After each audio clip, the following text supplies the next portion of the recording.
이어서 공시 내용 확인해 보겠습니다. 공시도 화장품 쪽으로 한번 주목을 해보면요. 지금 화장품 용기 만들고 팩트 케이스 만드는 기업이죠. 펌텍코리아가 1분기 호실적을 또 발표했다고요? 예, 1분기 매출이 사상 최대 실적을 기록했습니다. 영업이익도 마찬가지고요.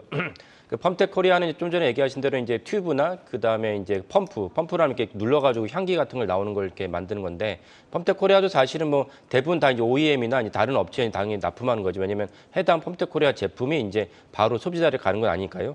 그렇기 때문에 많이 알려지지 않긴 않지만 이 분야에서 특별히 스틱이라고 하는 분야에서는 이제 국내 시장 1위를 차지하고 있는 기업입니다. 이거는 이제 실적으로 입증을 하면서 648억 원, 그다음에 영업이익 70억 원을 기록했습니다. 여기서 주목해야 될 점은 무엇이냐면은 결국은 이제 그 화장품 지금 앞에서 두 분 다 말씀하셨지만 화장품 전체 어떤 환경을 갖다가 좀 볼 필요가 있는데 전 세계에서 화장품 1위 시장이 중국입니다. 그 중국의 이제 리오프닝을 갖다가 맞이하고 있기 때문에 그 중국 시장에 우리가 어떻게 공략하느냐가 중요한데 아쉽게도 이제 최상위 그 제품을 할 수 있는 LG생과이나 아모레퍼시픽은 지난 몇 년간 중국에서 계속 꺾였습니다. 이거를 회복하기 좀 어렵다고 보고요. 하지만 중저가 브랜드는 우리나라 국내 브랜드들이 엄청난 활약을 하고 있습니다. 그것이 이제 어제 지금 아까도 서두에서 말씀하신 코스메카 코리아가 이제 사상 최대 실적과 상한가 기록한 배경이라 봅니다. 여기에 또 다르게 이제 봐야 될 부분이 그 일본의 한국 화장품 수입액이 16년도 이후에 500% 성장을 했는데 그 작년에는 프랑스를 제쳐 1위에 올랐다는 것입니다. 저도 이걸 보고 깜짝 놀랐어요. 저희 어머니만 같더라도 이게 랑콤이라든지 프랑스 제품을 많이 썼는데 그런 프랑스 제품을 제치고 우리나라 한국 화장품이 일본에서 1위를 차지했던 건 놀라운 건데 결국 이런 것들에 대한 환경이 조성되면은 펌텍코리아처럼 그 화장품 용기류 그 환경에 대한 부품과를 제조하는 기업이라고 볼 수 있는데 이런 펌텍코리아 제품과 매출이 올라갈 수밖에 없다라는 것이 중요하게 보시면 되겠습니다.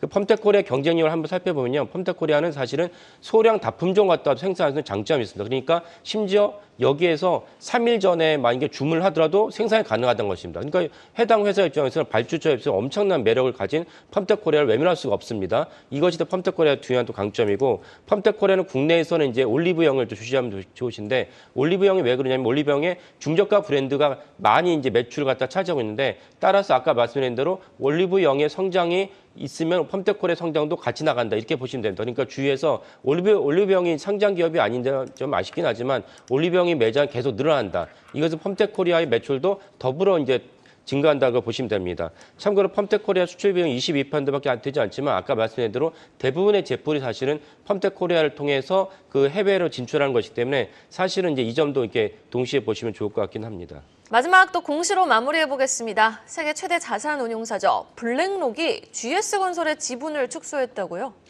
예, 블랙록이 GS건설 지분은 5.24%에서 4%를 축소를 했습니다. 우리나라 공시 규정은 5%, 10% 사이에서는 플러스 마이너스 1%가 변동할 때만 공시 의무가 생깁니다. 그러니까 0.3%나 뭐 0.8%를 살 때는 공시 의무가 없습니다. 근데 블랙록은 이제 정확하게 공시 규정을 지켜서 4%까지 떨어지고 1%가 줄어드니까 공시를 했습니다. 그럼 여기서 이제 의미하는 건 무엇이냐면 5% 이상 매수할 때는 공시 의무가 발생을 하는데 5% 미만으로 줄었을 때는 예를 들면 지금 오늘처럼 4% 미만 줄었을 때는 4%에서 3%를 줄을 때는 공시무가 없습니다. 그러니까 사실은 4%를 줄었다는 얘기는 사실 블랙록이 GS건설을 향후 지분 전량을 매각할 가능성도 있다라는 것을 이제 중요하게 보시면 되겠습니다. 블랙록은 이제 다른 이제 외국계 기업과 다르게 장기 투자를 지향합니다. 이렇게 블랙록이 5% 지분을 취득한 것이 불과 석 달이 안 됐습니다. 3월 15일 공시였는데 그때 3대 주주로 야심차게 왜냐하면 건설업종이 전체적으로 안 좋은데도 불구하고 블랙록이 GS건설을 갖다가 3대 주주로 올려섰을 때 GS건설을 되게 이제 장밋빛으로 보고 있고 미래 가치가 좋구나 알고 봤는데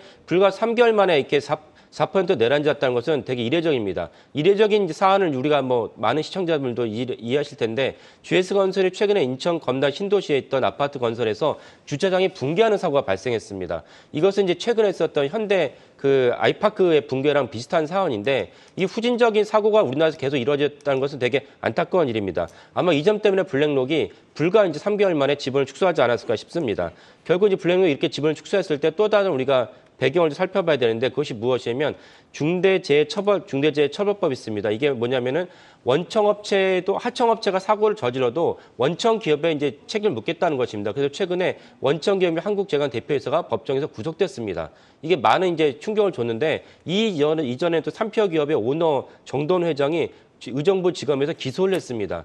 이런 것들에 대해서 많은 기업들이 뭐가 이렇게 그 불만을 토로하고 있긴 하지만은 결국 이런 사고 줄고 있지 않고 심지어 GS건설처럼 국내 굴지 기업이 이런 어처구니 없는 사고가 발생했을 때 중대재해처벌법이 사실은 강화될 수밖에 없습니다. 이것이 만약 강화된다면 경영진의 공백도 사실은 예상할 수밖에 없는 사고이기 때문에 GS건설을 비롯한 건설사들은 이 점을 차제에 막지 않으면은 우리의 국격이나 건설업종 전체가 다시 살아나기 어렵다라는 점을 주지하면 좋겠습니다.